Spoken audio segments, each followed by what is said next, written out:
Expect చేసి ఏదైనా కావాలి అంటే భారతీయుడు 1లా ఉండిద్ది అనుకొని వెళ్తే డిసప్పాయింట్ అవుతాము. ఇది entirely different story, different taking. Shankar గారి స్టోరీ టెల్లింగ్ అండ్ టేకింగ్ ఏమాత్రం తగ్గలేదు.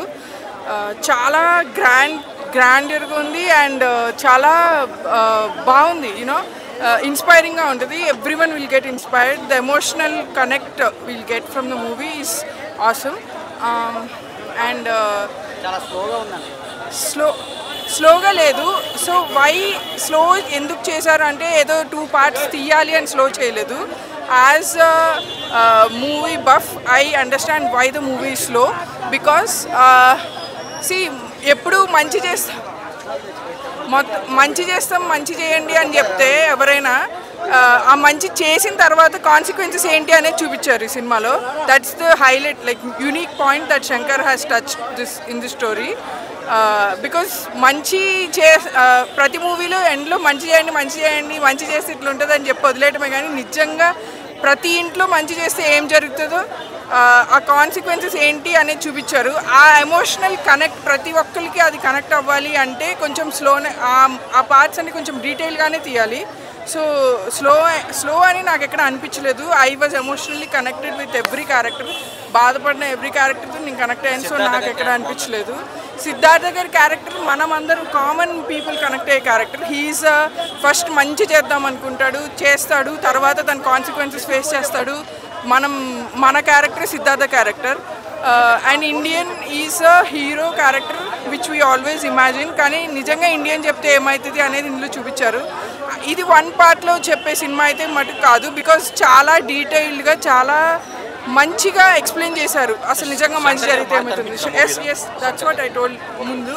శంకర్ గారి స్టోరీ టెల్లింగ్ అసలు చాలా చాలా చాలా బాగుంది.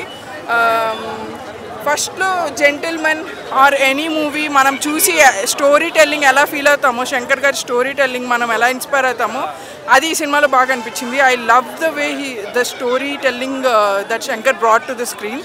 అఫ్ కోర్స్ ఇట్స్ నాట్ భారతీయుడులో వచ్చిన మ్యాజిక్ అయితే ఇందులో లేదు. It's another magic, it's different magic. So దాంతో కంపేర్ చేయకుండా చూస్తే మీరు హ్యాపీగా చూడొచ్చు.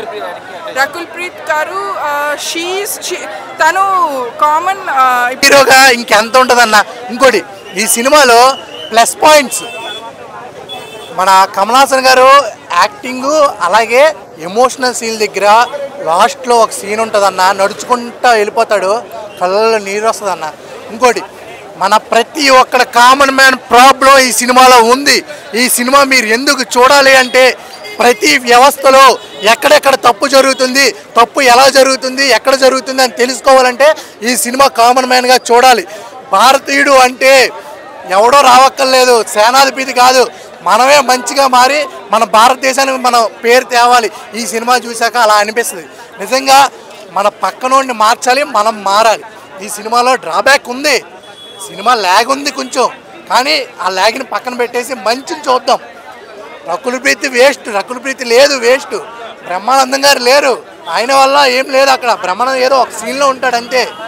ఎస్జే సూర్య గారి క్యారెక్టరు అసలు ఎందుకుందో అనిపించింది, కానీ ప్రాబ్లం చెప్పాడు చూసావా, ఆ ప్రాబ్లం దగ్గర నా మనసు బాగా హత్తుకుంది అనమాట. మ్యూజిక్ డల్ ఉంది కానీ బ్యాక్గ్రౌండ్ స్కోర్ అదిరిపోయింది. కమల్ హాసన్ గారే అన్న, సింగిల్ మ్యాన్ కమల్ హాసన్ గారు. సినిమా చూడాలంటే కమల్ హాసన్ గారు వల్లే చూడాలి. అలాగే గట్స్ ఉన్న సినిమా తీశాడు శంకర్ గారు, పెద్ద పెద్ద వాళ్ళతో పెట్టుకున్నాడు ఈ సినిమాలో. నిజంగా వాళ్ళందరినీ చూపించాడు, ప్రతి ఒక్కరిని చూపించాడు. మరి రేపు ఉదయం ఆయన ఏమన్నా ప్రాబ్లమ్స్కి వెళ్ళే అవకాశం ఉండొచ్చు, ఎందుకంటే పెద్దవాళ్ళతో పెట్టుకున్నాడు. కామన్ మ్యాన్ సమస్య చూపిస్తూ వాళ్ళని కూడా పెట్టుకున్నాడు. గట్స్ ఉన్నాయి నిజంగా, కాళ్ళు మొక్కాలన్న నీకు సూపర్. ఇంకా పార్ట్ 3 కూడా ఉంది. పార్ట్ 3 గురించి కూడా ఆల్రెడీ గ్లిమ్స్ ఉన్నాయి. 10 నిమిషాలు లాస్ట్ అదే టైటిల్ పడిన తర్వాత, ఏ ఫిలిం బాయ్ శంకర్ అని పడిన తర్వాత 10 నిమిషాలు వెళ్ళిపోకండి, అక్కడే అసలు చూపించాడు. ద బ్యాటిల్ 2025 ఏం జరగబోతుంది పార్ట్ 3లో అని చెప్పి చూపించాడు. నిజంగా ఈ సినిమా అయితే మాత్రం చాలా బాగుంది. భారతీయుడిగా, ఒక పౌరుడిగా భారతదేశంలో నేను గర్వపడుతున్నా.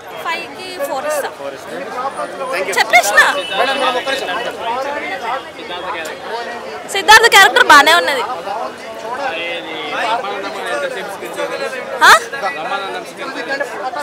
బ్రహ్మానందం కొంచెమే చూపించిన రోల్ ఎక్స్పెక్ట్ చేసిన చాలా చూపిస్తారని కొంచెమే చూపించినారు. రగ్గులు కూడా ఎక్కువ ఏం లేదు, ఆమెకి యాక్టర్ చేసి పెట్టినారు అంతే. ఆమెకంటూ రోల్ ఏం లేదు, బాగుంది కానీ ఆమె కూడా చాలా బాగా చేసింది. ఫస్ట్ హాఫ్ లాగ్ ఉంది, సెకండ్ హాఫ్ కొంచెం బాగుంది. భారతీయుడు 1 బాగున్నది, సాంగ్స్ బాగానే ఉన్నాయి, అంతేం లేవు. 2లో బెటర్, బాగానే ఉంది. ఫైటింగ్ బాగున్నది, కమల్ హాసన్ ఫైటింగ్ బాగుంది. డాన్స్ ఏం లేదు, ఆయన జస్ట్ యాక్టింగ్ కదా. పార్ట్ కోసం వెయిటింగ్. యాక్టింగ్ అయితే మస్తు ఉంది అసలు. సిద్ధార్థ్ యాక్టింగ్ కూడా సూపర్ ఉంది. అంటే 1 మంచిగా ఉంది, సెకండ్ అంటే కొంచెం లైట్. 8, 10/8. Okay, thank you. బాగుంది. మెసేజ్ ఏమొస్తుంది? రేటింగ్ అంటే 2.5 అంతే. యాక్టింగ్ మంచిలేదా? యాక్టింగ్ ఉంది, లాగ్గా స్టోరీ లాగ్ చేశారు కొద్దిగా, సాంగ్స్ అంతా లేదు. భారతీ 1లో సాంగ్స్ ఎమోషనల్ చాలా బాగుంది, బాగా చూపెట్టారు. మరి దీంట్లో అయితే అంత సాంగ్స్ ఏం లేదు. స్టార్టింగ్లోనే ఏదో అంత సాంగ్ ఏం బాగాలేదు, అది చూసి నేను ఏదో కరప్షన్ అలా చేస్తారని ఎక్స్పెక్టేషన్స్ పెట్టుకుంటారు, బట్ లాగ్ చేస్తారు మూవీ అంతా. సిద్ధార్థ్ యాక్టింగ్ ఓకే, బాగుంది. కమల్ హాసన్ బాగుంది, కమల్ హాసన్ బాగుంది. హీరోయిన్ రకుల్ ప్రీత్ సింగ్ బాగా చేసింది, మంచిగా చేసింది. లేదు, నాట్ మచ్ ఎక్స్పెక్టేషన్స్. అంటే భారతీయుడు 3కి మళ్ళీ ఇంకో 30 సంవత్సరాలు పడుతుంది అంటారా? 2కి 20 పట్టింది కదా. ఏమో అది పడుతుందేమో, మరి పడుతుందో పడదో తెలీదు. ఇప్పుడు జనాలందరికీ నచ్చుతుంది. జనాలందరికీ నచ్చుద్దంటే అది నేను చెప్పలేను. ఓకే, మీకు నచ్చింది? నాకు నచ్చింది.